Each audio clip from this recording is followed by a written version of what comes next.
Do you tend to focus on the things you can control or the things you can't control? It's Chaya and I'm back with Unstuck and Unstoppable. This is a series created for people who want to, well, for you and for me, for people who want to get unstuck and find a way out of every situation that can pull us down. And most of all, find a way to be unstoppable. So today I want to talk to you about what we can control and what we can't control, and how we can become comfortable in the reality we live in. It's the weirdest thing. I actually had this conversation with my nieces yesterday. I find that everything I plan on talking about somehow just appears in my life right before. And I asked, an 11-year-old and a 9-year-old what they think about that. And it was really cool to hear their response.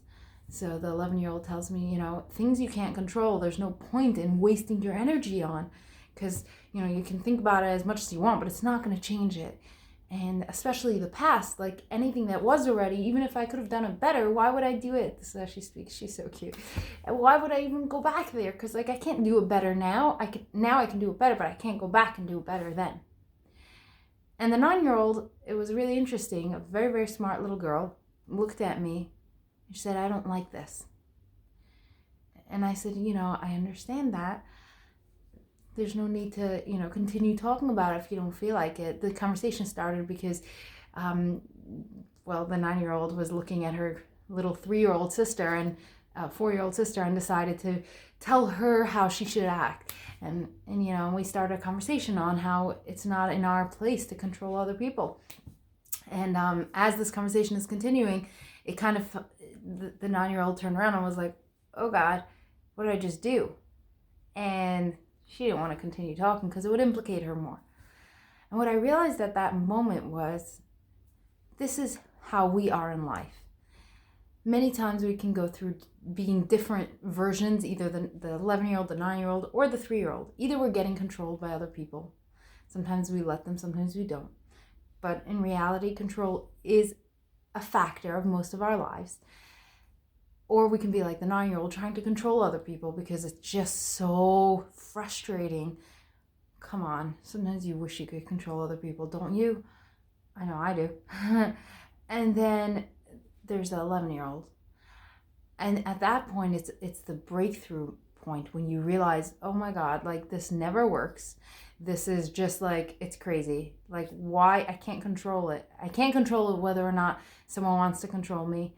I can't control whether or not what happens around me. I can only control how I feel and what I do with it.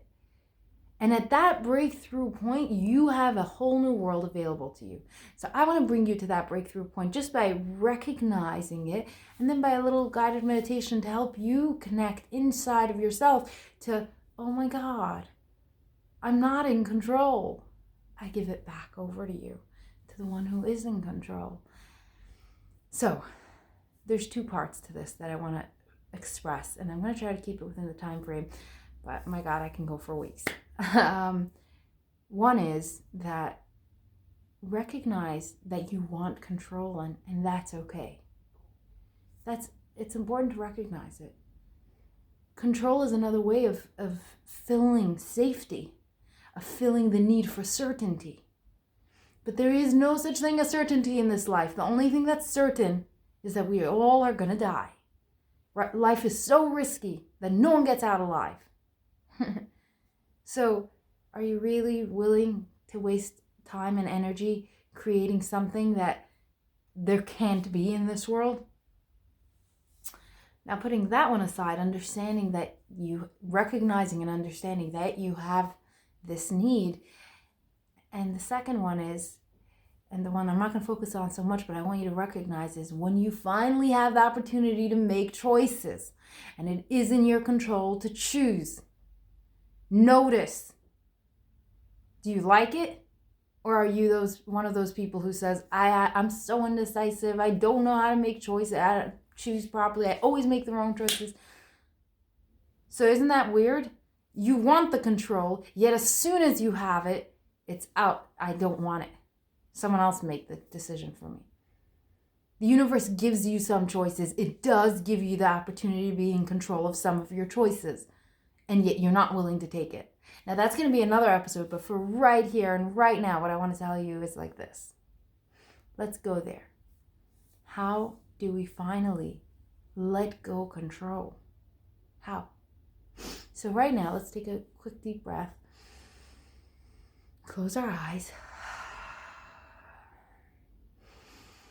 Again, let's focus on our breath. Hold it a little bit and then let it out. Fill up your belly with air and then let it out.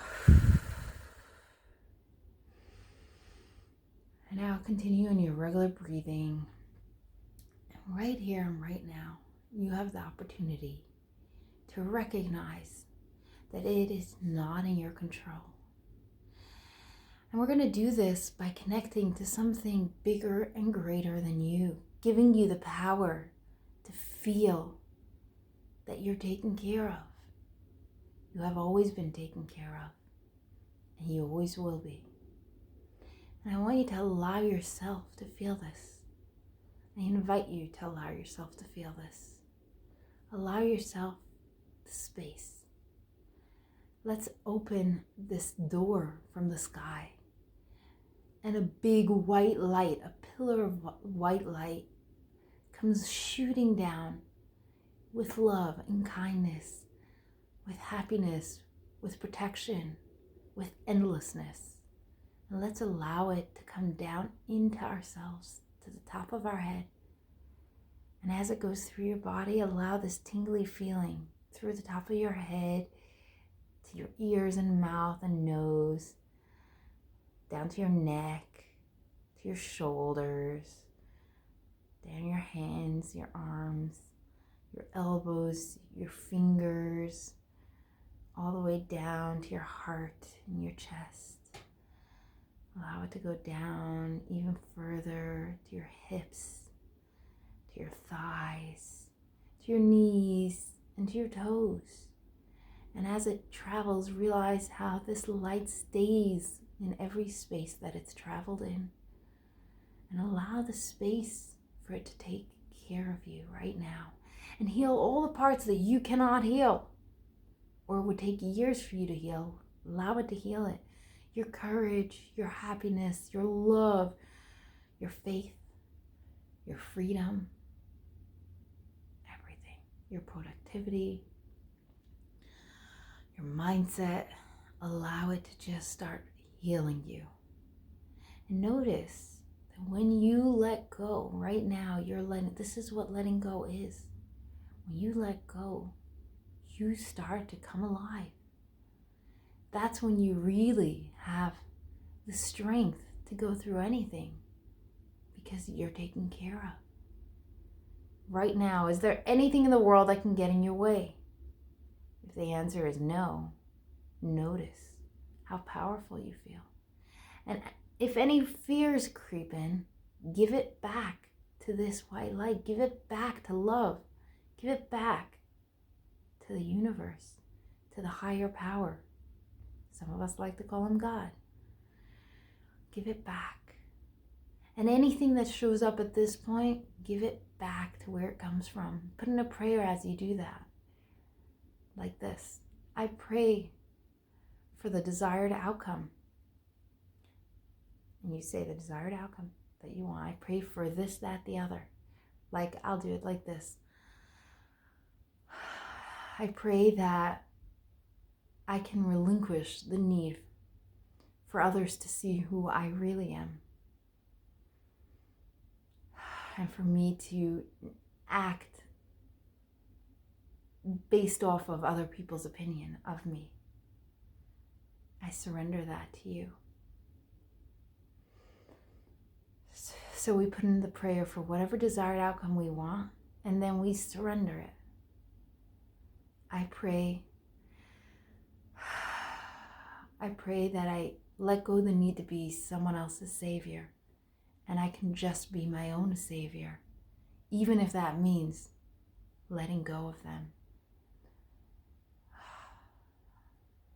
I surrender that to you. And as you go, give yourself the space to say a whole list of stuff that you want in a prayer, and then I surrender it. Surrender it to God, surrender it to love. See what happens. It's not in your control anyway. Notice how just hearing this alone is giving you the space to feel, I don't need control.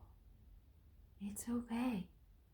There's something better than me that can take over. And one more prayer. I pray that when it is in my control to choose, I choose correctly. I choose the best course of action. And I pray that I don't regret it, that I feel comfortable with it after. And I have the space to understand that I can always do better. But I have the space to understand that I did the best at that moment with true love. I surrender that to you. And that is how you do it, guys. That is how we relinquish control. You can start to rub your hands together. And that is how we let go to a power greater than ourselves. And we stop needing to control. Put your hands over your eyes. We stop needing to control the situation. Slowly open them. Come back into the room. That is how we let go. Control. Which we anyway don't have. Whew. I will see you here tomorrow. See you soon. And tomorrow I want to talk to you a little bit about when we do have the control, when we do have the options of choosing. How do we open our brain so that we can choose and we can let go of the need for the outcome to happen the way we need it to, and recognize that our choice is just our choice. It doesn't determine the outcome. All right, you know what to do, right? No? Okay, like and subscribe right now. I'll see you here soon.